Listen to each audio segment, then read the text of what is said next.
It's midday in Freetown. Good afternoon and welcome to the podium. Our quote for today says, "Public service broadcasting is the voice of the people, informing with truth, education with purpose, and uniting a nation through shared stories." Well, coming up in this edition of the podium, Minister of Youth Affairs to give an update on the forthcoming first edition of the Mano River Union Youth Connect Summit. SLBC celebrates 16 years of broadcasting service to the nation. And engineer Dr. Jonathan Tengbe delivers public lecture at the Frabe College on sustainable infrastructure and mineral resource extraction. Well, all these and more lined up in this edition of the podium. Be part of it. Send your messages to the number on your screen, 030073719, or you leave a comment for us on our Facebook page, slbc.sl. And also be reminded that you can send your text to the number I have already mentioned. My name is Daphne Zainab Kama. This is the podium live on SLBC in Freetown.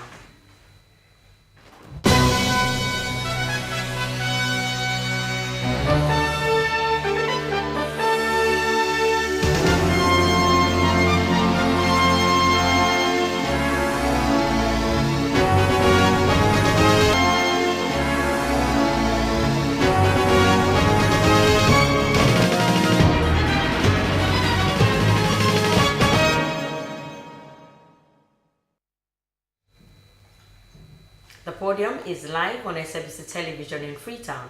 First on the podium this afternoon. In 1934, the Sierra Leone Broadcasting Service, SLBS, was formed from the Freetown Rediffusion Service, making it the earliest English language radio broadcast service in West Africa. Television broadcast started in April 1963 as a cooperation between the SLBS and commercial interest. The service was initially limited to Freetown on Channel 2. Coverage was extended to all districts in 1978 when the service was also upgraded to color. Before the country's civil war, the SLBS had FM and shortwave transmissions from Freetown. High-power medium wave had been discontinued sometime before that. A high-power shortwave station was constructed during the 1970s and used for leased transmission of international broadcasters after SLBS could not afford to operate it. Television was broadcast to UHF, having replaced the earlier VHF system. During the war, the Waterloo shortwave station was completely destroyed and looted. It is not known if it had been broadcasting before this. The rest of the SLBS facilities fell into disrepair. From 1999 onwards, the UK's Department for International Development renovated the radio services, including the Godrich shortwave station. The Godrich station transmitted for a year before part of the antenna system was destroyed by lightning in June 2002. The SLBC was formed on April 2010 when the government-owned Sierra Leone Broadcasting Service, SLBS, merged with the United Nations peacekeeping radio station, Radio UNAMSO. The SLBC was formally inaugurated on June 15, 2010 by Sierra Leone's former President Ernest Bai Koroma, and United Nations Secretary General Ban Ki-moon. It is under the supervision of the Sierra Leone Ministry of Information and Communication.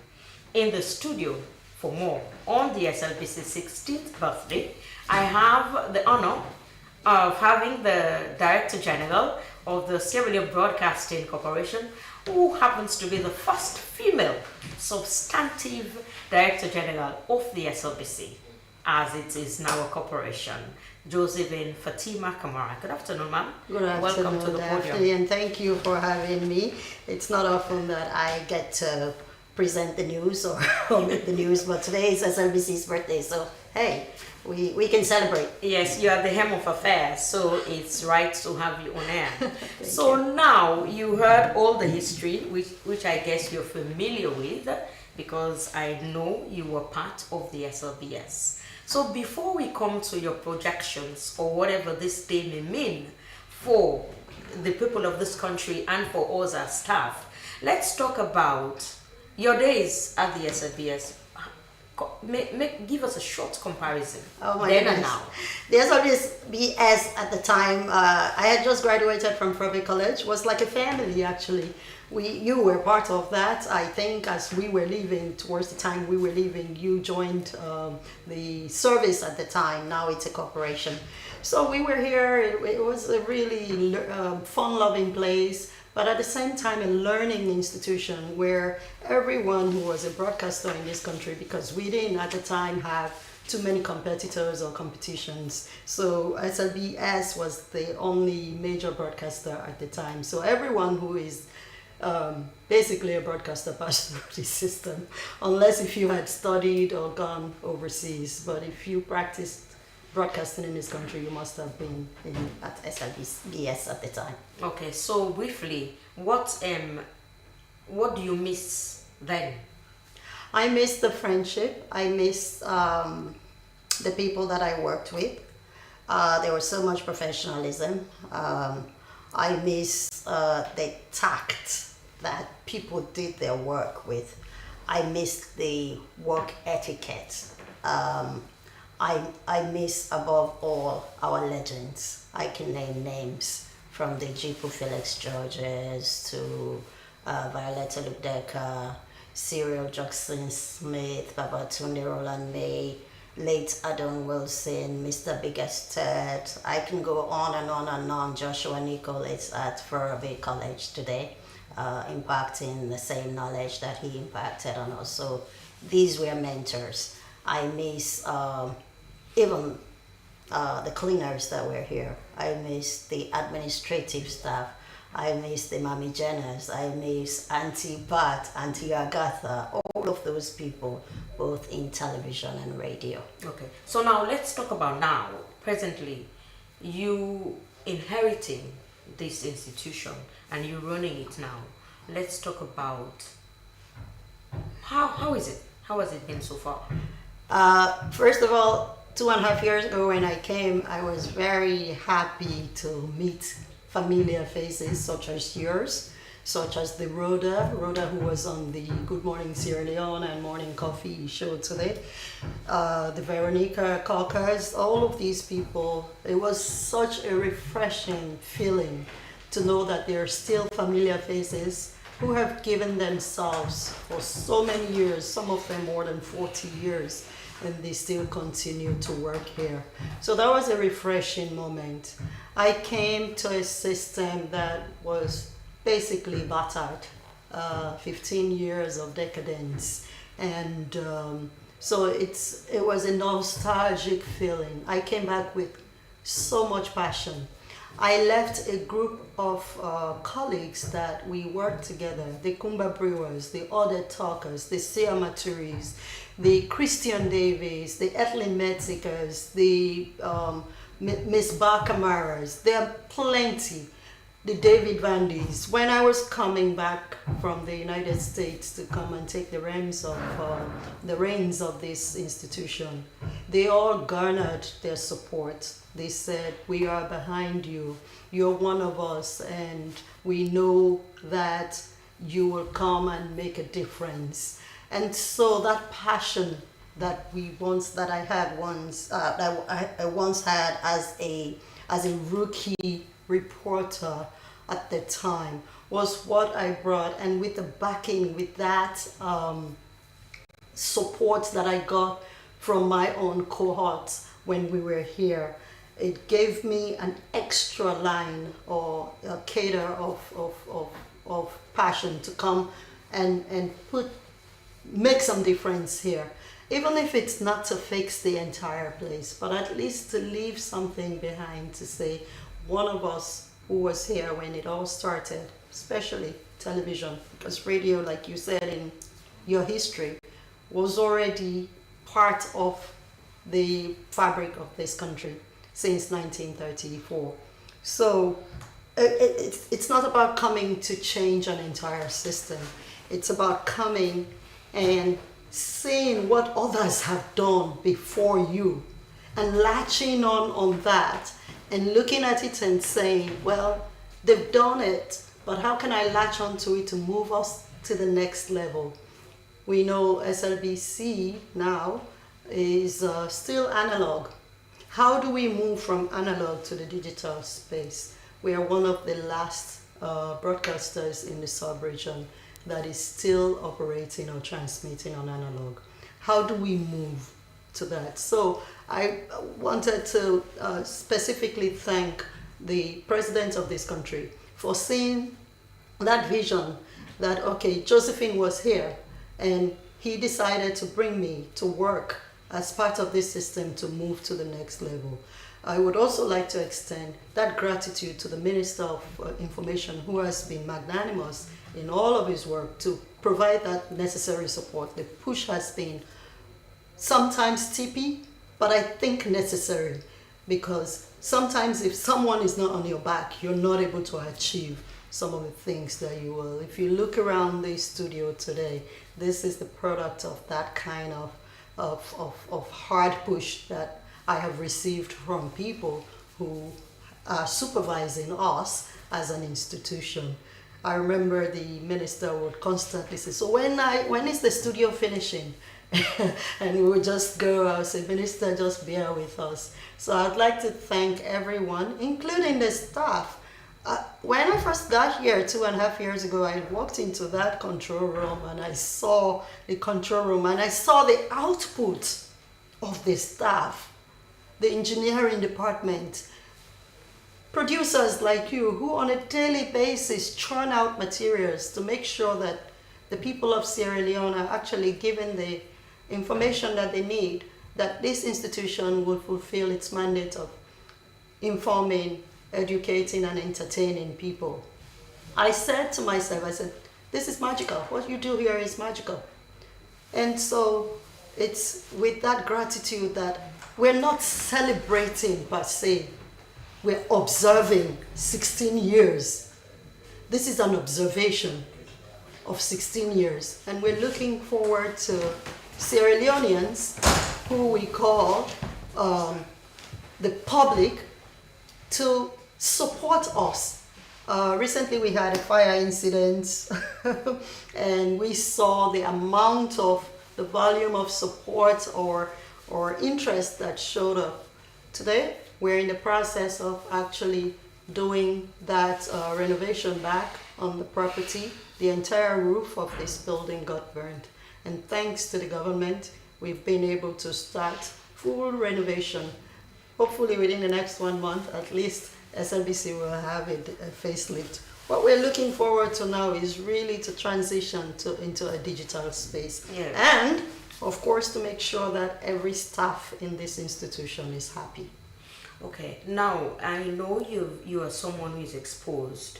You have been in the digital world, like viewing. We know your experience. I for one can testify to what you've been doing over there. And when you came back, let's talk about how, like you mentioned, how soon do you foresee us transitioning to the digital world? Digitization involves resources. There has to be a commitment from the authorities. There has to be commitment from the staff themselves, because I cannot bring digital gadgets and put them here and staff is not capacitated or trained or even willing to receive it. It's just like you plant a camera in here. Somebody who is a cameraman is not used to even working on how to focus or fix the shutter on the camera. When they touch it, the next minute it'll go bad. So it takes a lot of preparation, and it's not a one-off thing. I will tell you, I was talking to the Minister of Information, Mr. Chernova, the other day, and we were just chatting, and he said, well, how much will you need to digitize this space? I said, if the government can give me at least $15 million. Yes, it's a lot of money, but if we can start off from like $5 million without the physical infrastructure, because if you're digitizing at that level, you need the physical structure, the building. We have a 1978 old building that was used by Jalal University. And now we're looking for investors to come and support us to work on that building. So you need that kind of space. You need a studio that would probably have a camera crane system. You don't want a studio like this with a very low roofing. It's not even high ceiling.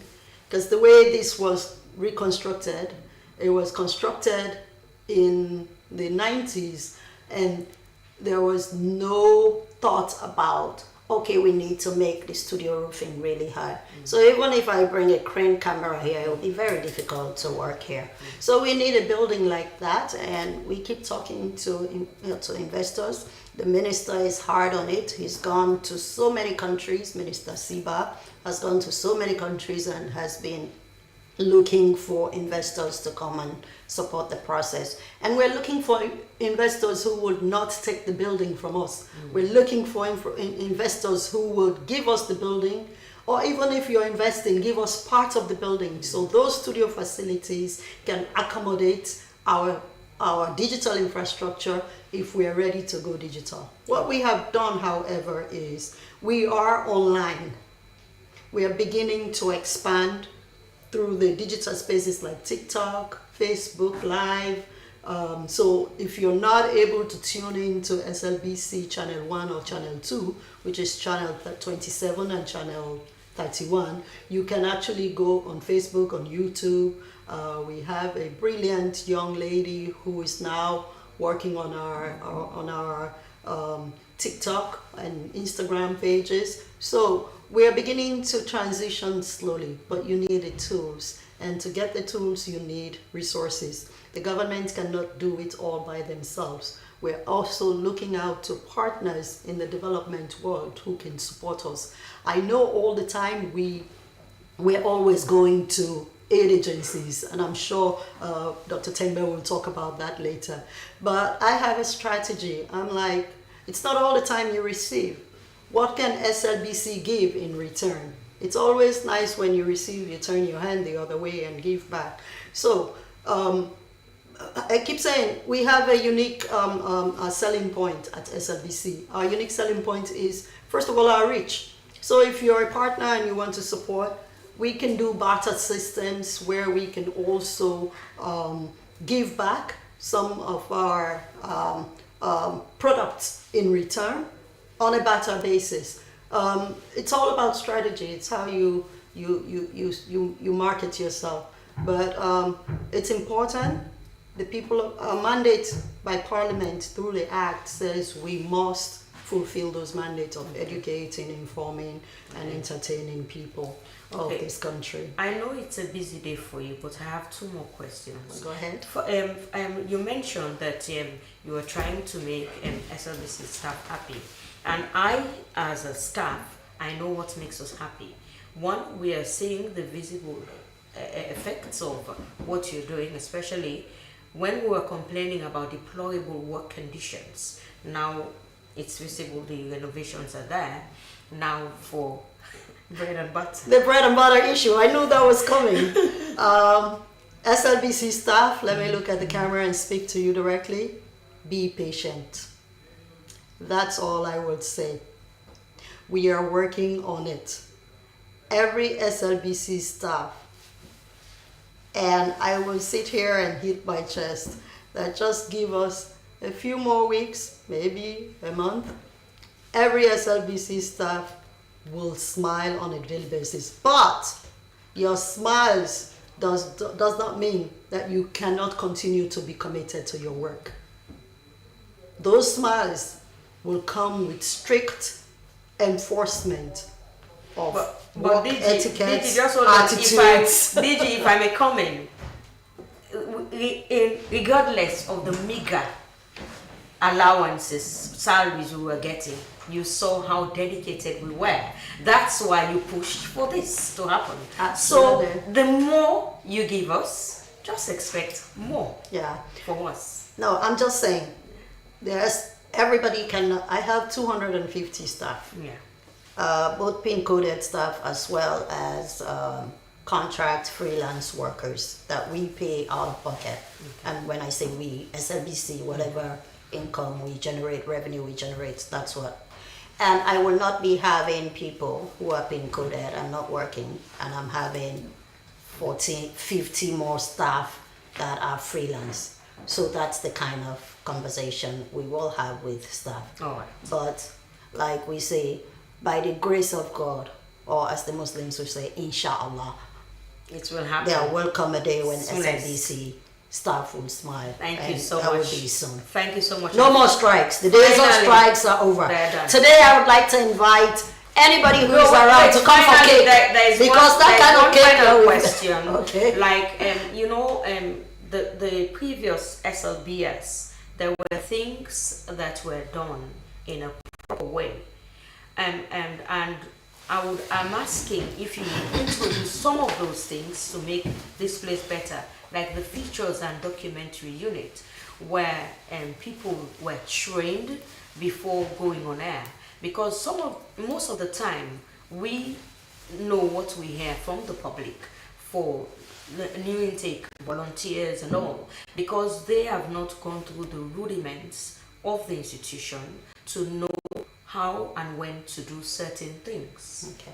Daphne, I inherited a staff of 200 plus when I came here. I have not hired anybody. So whatever I met here is what I'm actually using. 2.5 years, that's a long time. Yes, to implement some of the things. But I inherited a staff that was already working. We're in the process of hiring new staff. And please, the public, please be on the lookout.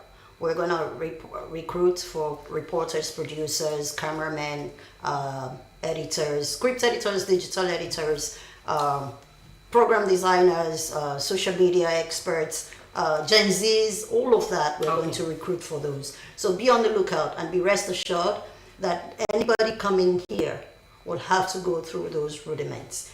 I cringe sometimes when I hear a simple word as Dove Edwin. Somebody is pronouncing it as Dove. Dove is Dove, not Dove. All right. So yes, Daphne, you're absolutely correct. Our staff need, even though I say this is a capacity building space, we also need to be capacitated. Exactly. Thank you. Thank you so much. Now you can make the invitation.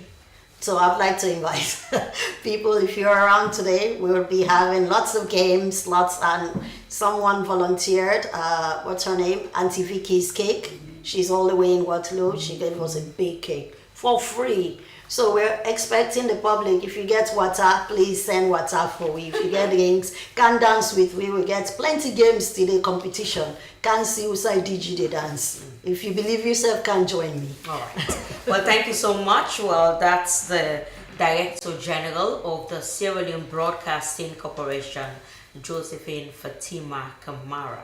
Well, it's a busy day for her. She has other things to do and much more planning to do.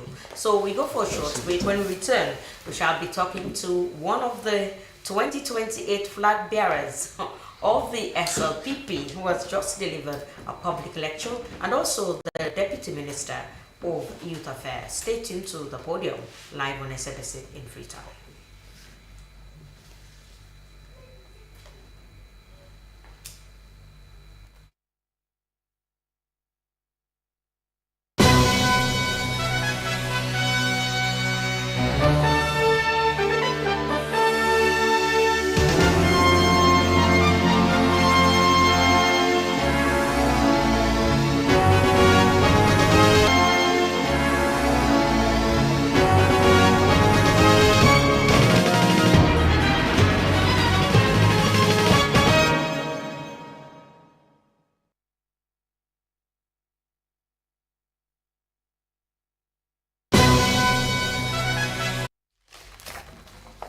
The Podium is live on SLBC television in Freetown.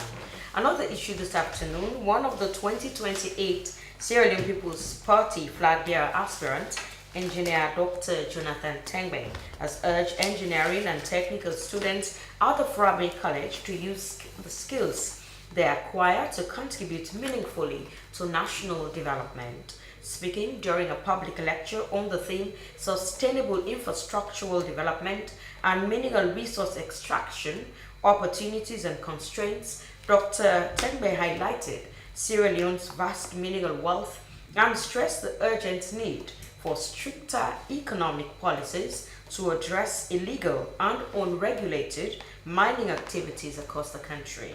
In the studios, I have engineer Dr. Jonathan Tengbe. Good afternoon, sir. Welcome to the podium. Good afternoon, Daphne. Now, let's talk about what prompted this lecture. Well, you see, this is way back in 1994 when I closed my PhD with a distinction. I did a very, very strong research on Sierra Leone using simulation modeling as a tool. And this lecture is a result of that tool. I mean, the topic we're saying today, sustainable development and mineral resources extraction and infrastructure development, is what was the main topic of that study. So when I concluded, what I concluded is what you summarize, but I will go into details a bit in terms of what I said at that meeting. Okay. Or that public lecture. Well, first of all, it starts with the vast mineral resources we have. It's huge. You can't believe it. 30% of the land area in Sierra Leone is covered by mineral leases. That has not changed. That was documented by a writer, a geographer called G.I. Clark in 1950s. And we use that in my research because at that time we have not done any area survey, and I visited Sierra Leone. I was here for over a year, going to all the mineral resource areas in Sierra Leone to sort of virtually look at the areas myself. And that actually grounded me to develop over 2,000 variables. It's computer variable. That time computer was at a low level. We didn't have all the computer software. So I had to develop my own software using system dynamics modeling. You can go and look at it on the internet. It's now programmed and progressed quite a lot. System dynamics. It was developed in the US by Forrester, and it's what I used. I came up with two things. One, that there's an urgent need for Sierra Leone to address its mineral resources in a sustainable manner. That is the urgent need. And it came out also that we have to actually use our mineral resources to improve the infrastructure of our country. And to me, I have been in governance, it's not really happening the way we want it. Mineral leases have been drawn up several times for various companies, huge mineral leases. Some, I remember when I was studying, there was one for 99 years and there was no limit to it. Just imagine, you draw up a mineral lease for a company for 99 years and there is no clause in it to say that there is intermittent reviews. The amount you agree today for 1,000 leones, let's say 1,000, this is just for argument's sake, it's the same 1,000 leones that they end up with. So how much will the country get? So that is besides that. My research went into detail of looking at the different components of governance. You've got the economy, the social aspect of it, I mean the ecological aspect, and also the physical aspects, which is the engineering and how do we improve the infrastructure. So the result was very, very interesting. It came out very clear that agriculture, which is currently the mainstay of this economy, should be the primary focus of this country. And indeed the president did that when he came. He has set up feeder people, organizations. The Ministry of Agriculture has been immensely strengthened. But at the same time, the other thing that came out was that we need to improve our infrastructure. Roads are there, but they are not enough. Water supply is it's not in the state that you can say is very good. Electricity and all the infrastructure, including the digital infrastructure, the SLBC, all these are part of the infrastructure. It's not limited to it's not only what I've called hospitals, schools. These are social infrastructure, which we need to improve. How are we going to improve it? Do we have to ever remain to have cap in our hands, to get the World Bank to come in, to get the European Union to come in, and all the development agencies? Yes, they come in for a while and they will have helped us. I'm not saying what they have done is not good. It's very good. They have kept us alive. But when you talk about real development like the one I witnessed in Qatar, that is the kind of development I am seeing for Sierra Leone, where you build 4, 5, 6 lane highways. That is what I want to see, where you see every house being supplied with water in their own houses, where you see electricity supply being continuous, water supply being continuous, where we have a railway station, railways going across the whole country. That is what is meaningful infrastructure. So how do we do that? Because that's what I was coming to. How do we do that? Well, the studies simply said, set up a government policy. And the government policy is to harness that resources, encourage, obviously, don't discourage investors to mine. Let them come in and mine. But they have to invest part of those proceeds into a mineral wealth fund. A mineral wealth fund simply means this is a fund that is managed by government. Money goes in from all the mining sectors in this country, and this is stored and organized under the Ministry of Finance, the President's Office, and obviously the Ministry of Mineral Resources. Ascended, please let me just ask this. When you say money goes in, the mining companies are established. They pay taxes, they pay land lease, they pay all what they're supposed to pay to the government. Where would this money come from? This money wealth fund. Well, are they supposed to pay a special amount, or the taxes and all the levies they pay should be put in? Well, the thing is, it's not a special amount. Okay. It could be the same. Okay, for it all could be the what's same, there. but they are channeling all that money into a special fund. Okay. And I will tell you, I will call it a sovereign wealth fund. Okay. The sovereign wealth fund simply means that it's not going to be used until it is absolutely approved by the president, until it is approved by cabinet. And this is a sovereign wealth fund. All this can be channeled, all this can be put together and put into that form, and from there you can put it back in. But the problem we have here is that there are investors who want to invest. Investors come in. They come with, like, for example, an investor come in with $300 million or $500 million to spend today, and within 3 years he will build the whole road network that you are talking about. What they usually look for is guarantees, sovereign guarantees. World Bank is not going to give us, IMF is not going to give us sovereign guarantees for $500 million, for $300 million. It's very, very unusual, unless they tell me that they are starting to do it now. Okay. So if we have a sovereign wealth fund, that same money you are talking about can be put in there and used as a guarantee. So you can see that we can fast track our own development. People will come in their money secured, that they will have a security that what money ever they put into it will be paid back. And that's the idea. Okay, now with all this idea, because it's not now you're coming up with it, you just lectured people about this, and it's not today you have your doctorate, which you say you have you channeled all of this to the government, because you were part of the government as the Minister of Water Resources?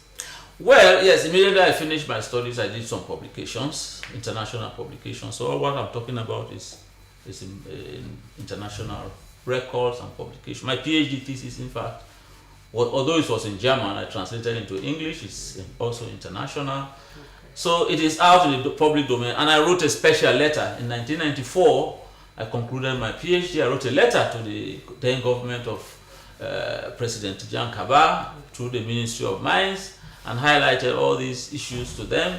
And obviously, when you come in as a student, just coming from university, nobody will really listen to you that well. And nothing happened. Okay. We were busy, actually. I must say, I don't want to say nothing happened. The war. But the war had taken the center stage. We were busy. And when I came as a minister, obviously, I had the water, a single sector to deal with. And it was such a devastating state that I don't want to model the waters by bringing in these ideas that is cross-cutting, because the idea is cross-cutting. Yeah, it deals with all the infrastructure you think about in this country. I think I'm now in a better position as a consultant and as a future president, as you rightly said, so to be able to do that.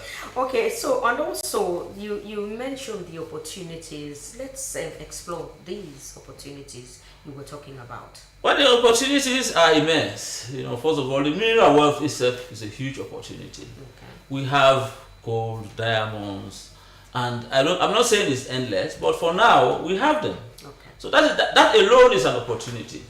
So we can explore. We have human capital that to develop. How are we going to use the human? How are we going to use it? We cannot. The students. I started with the students.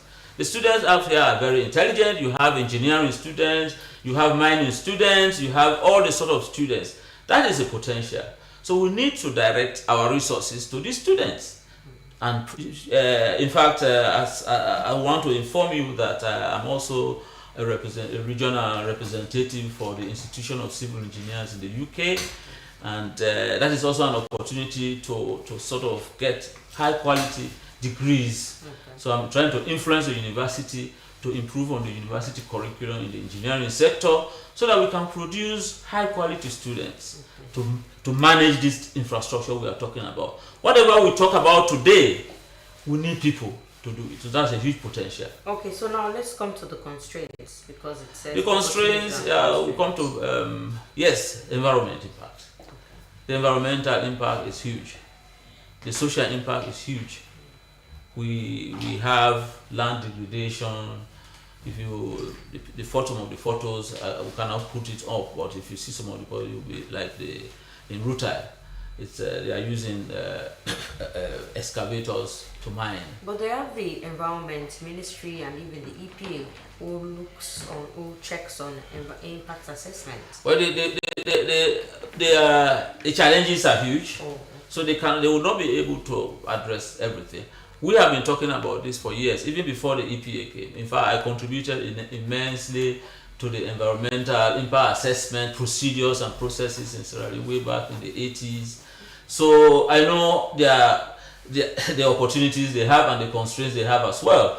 And there's a limitation in terms of financing. So if they already have teams in place that we didn't have before who are helping out, I think it's a lot out there that is degrading the environment. Okay. Yeah. So continue to stay with us. We'll come back to you because there's more to learn, because you seem to have a wealth of experience in all of what you're saying. But for now, he is Engineer Dr. Jonathan Tegbe, who is aspiring for the presidency in 2028. For another issue this afternoon,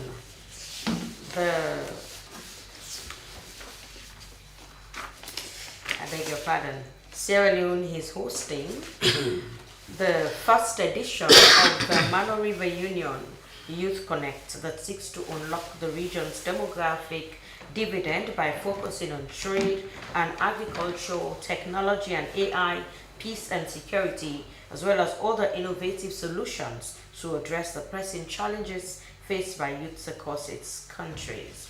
Well, in the studio to tell us more about this is the Deputy Minister of Youth Affairs, Patrick Jibrila. Good afternoon, sir. Welcome to the podium. Yeah, good afternoon. Good afternoon to all. Now, this is the first edition. What is this conference all about, the MIU Youth Connect?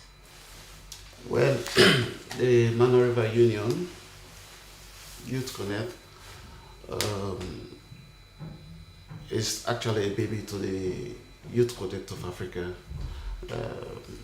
In 2017, Rwanda, we started the Youth Connect in Rwanda, and we deemed it fit as a country. 2023, after President Bill won his second inning, I was privileged to go to Rwanda, represent the ministry at large. Okay. So during my participation, and at that time, I was the youngest minister, and I was only the minister fit for purpose, like youth minister, the name they actually follows. So we came back, my former boss, Mohammed Omar Bangura, we had a discussion, and we decided to have also, we are pondering on what we could do to sell Sierra Leone to the greater part of the world. So we had a meeting, we had a conversation. There we realized that Mano River Union was born in Sierra Leone through two countries, Liberia and Sierra Leone. Later in 2008, Guinea and Ivory Coast joined. So we actually wanted to have something for young people who want to connect. We sometimes go to programs we don't even know ourselves. Networking is key. So we had this thought of bringing young people. This has been a program we've been planning, but because we want to have all the Mano River Union countries being physically present. We don't just want the embassies to represent. So that is why next tomorrow, you'll see the 4 ministers of youth.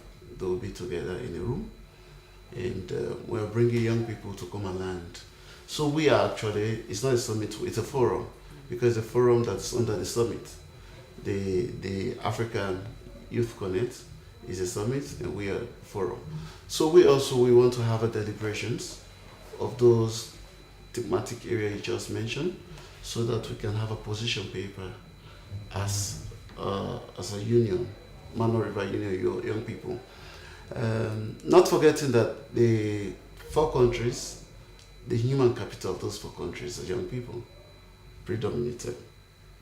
So we want to have a conversation that we see these countries to an intergenerational transition. We want to have young people in a room where we can discuss issues. We have breakout sessions that you as young people, if you're interested in youth and politics, you go to those sessions, you learn how you could do it or how you could come through, because sadly, I was at a World Bank Youth Summit in 2024. We have 36 Nigerians, and we only have myself and 1 Sierra Leone representing the entire country. Because young people are not exposed. We have opportunities, but they don't explore. We as Sierra Leone young people think we are confident. I beg to differ, Mr. Minister, because you cannot say young people in Sierra Leone do not explore. They do, but when it comes to some of these conferences, people are selected to attend. The financing, the funding needed for people to participate, they are not available. Maybe you are privileged to be there because you are a deputy minister. So you cannot say the young people of this country are not exposed, or they do not explore. Explore. So okay. Now my case studies here, right? So I was the minister. I was exploring a lot of opportunities online, representing.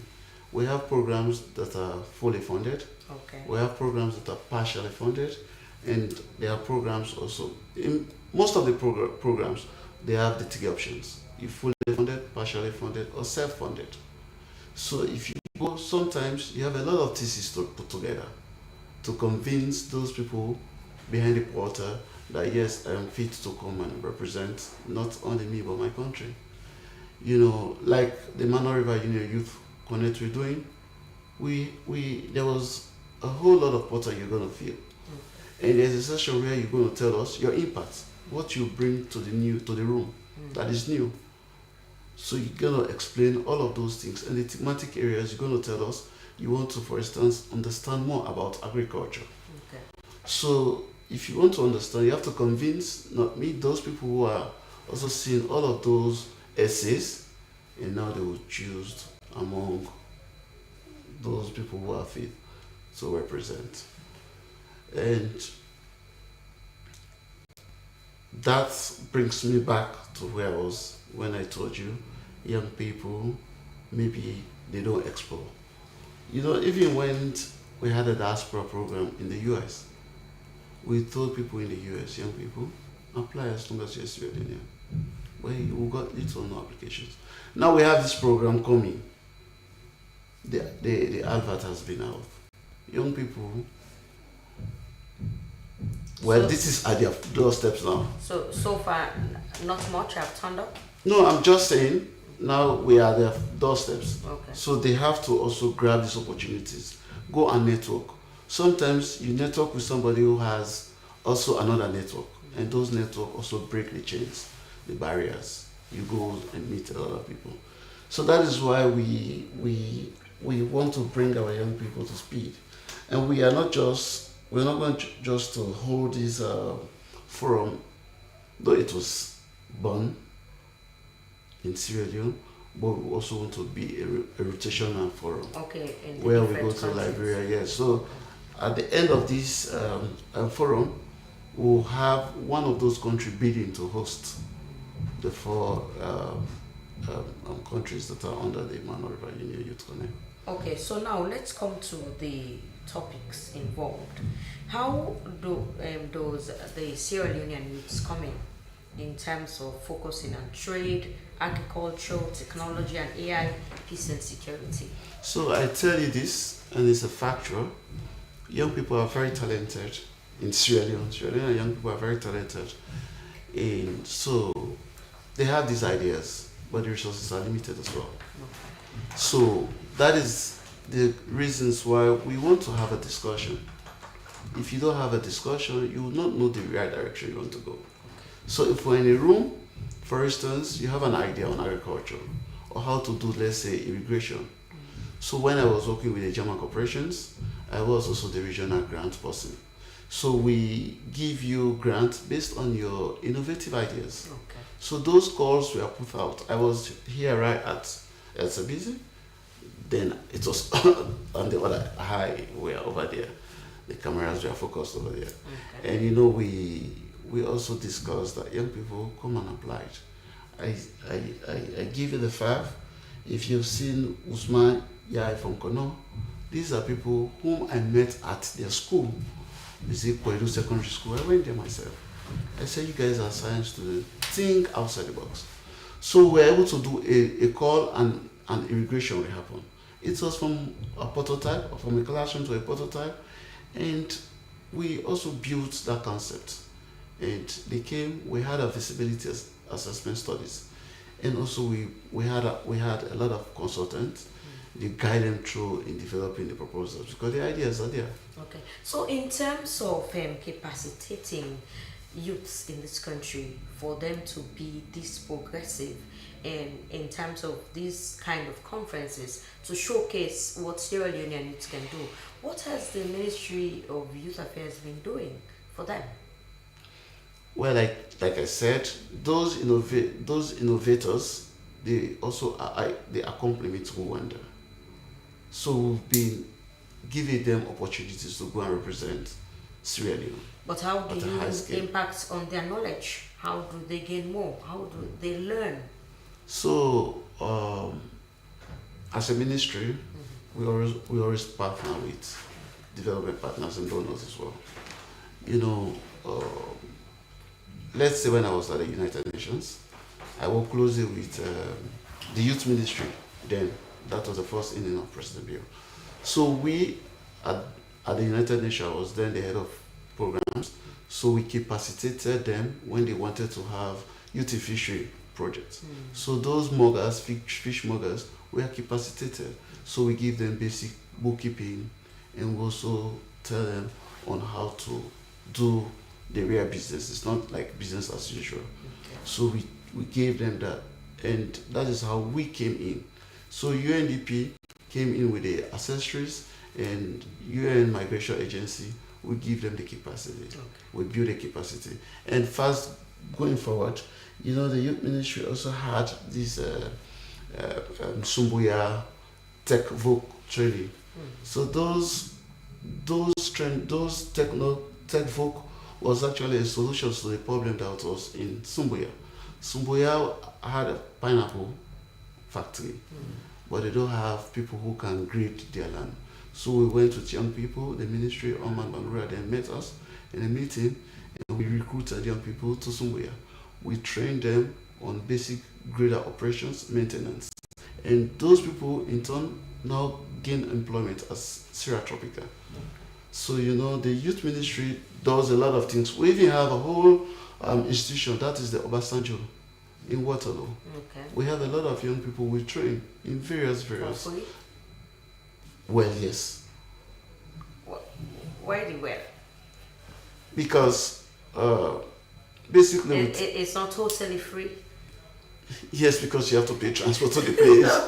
so from our end, for the tuition, even those people we took to Mitimaga, it was free. Okay. So we give you the skills set required, and after that maybe we'll give you a startup kit. Oh, okay. Yes. That's good.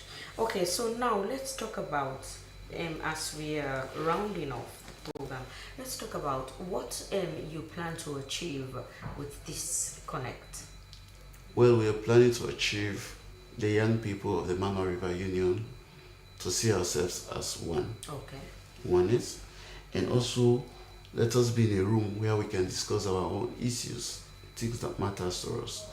At the end of the day, we'll bring a position paper. Okay. Those position paper can guide the way. All right. If you're talking about the human capital of this country, young people, we command the majority in terms of population. So Okay.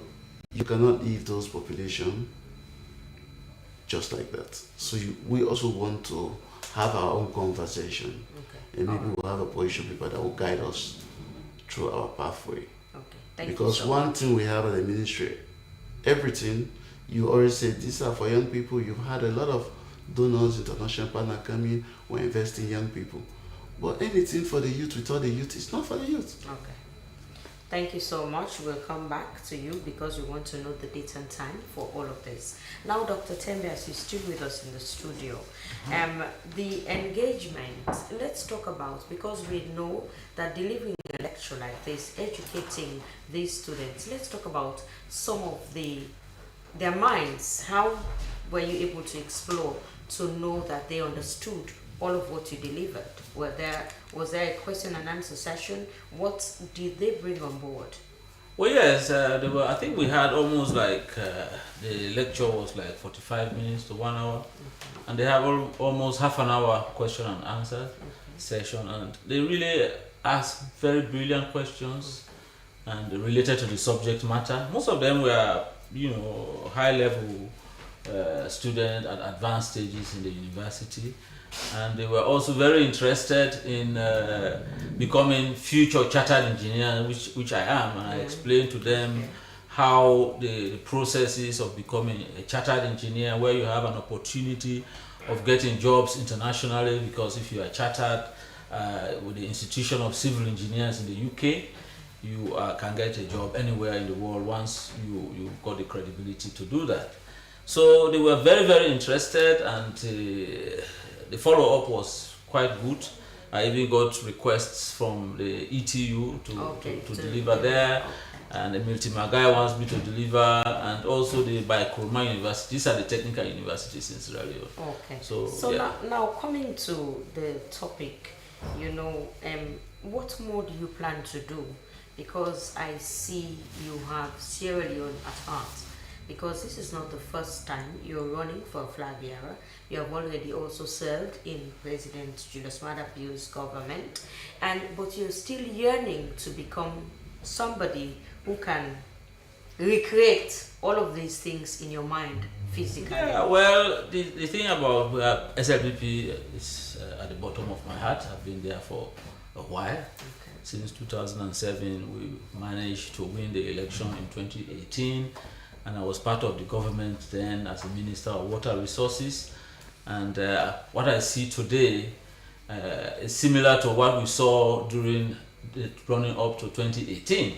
So huge fragmentation coming up at that time, and some of us contributed to bring peace and unity within unifying the party, which resulted to us winning the 2018 election, and we contributed. And I can see the same kind of thing happening in 2028. So if we are sitting on the sideline, let's put my own aspiration aside for one. if we are sitting on the side and do not come and take the center stage to address the issue of unity within the SLPP, I'm sure it will be devastating for us. So that's one of the reasons why I came on board again, and obviously there is a huge deficit in the infrastructure, which is at the core of my vision to improve the quality of life for all Sierra Leoneans using infrastructure. And more importantly, infrastructure cannot be developed without financing. So there are two key things: financing and also development of the entire country. So this public lecture is about the students' aspiration for the future, especially the engineering students, and also the policy level of governance, how we can finance our projects in a much more sustainable way. Okay, and also, this is just a tip. We'll have to have you on this aspiration as a flag bearer for 2028. Now, Minister Jibrila, finally, just briefly, when and where is the conference taking place? So, for the young people and also the media, we encourage everyone. Thursday the 18th, we'll be at Bintimani Conference Hall. And we're not just going to be there just to have a discussion. On that very day, the president will launch the e-vehicle. We already have 50 e-vehicles in this country. That very day, we'll have 8,000 young people who receive a cash transfer for startup kits and businesses. On that very first day, we'll have 17,500 young people. We collaborate with BRAC from MasterCard Foundation. They'll receive an asset.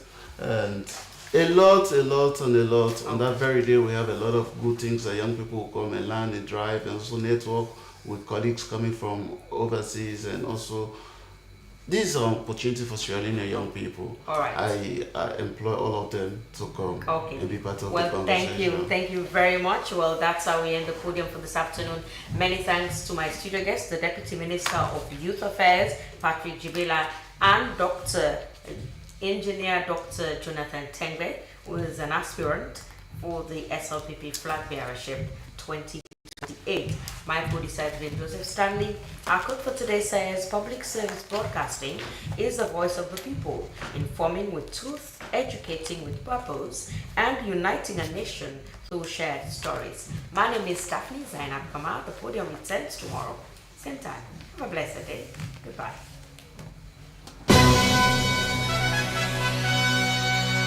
Thank you.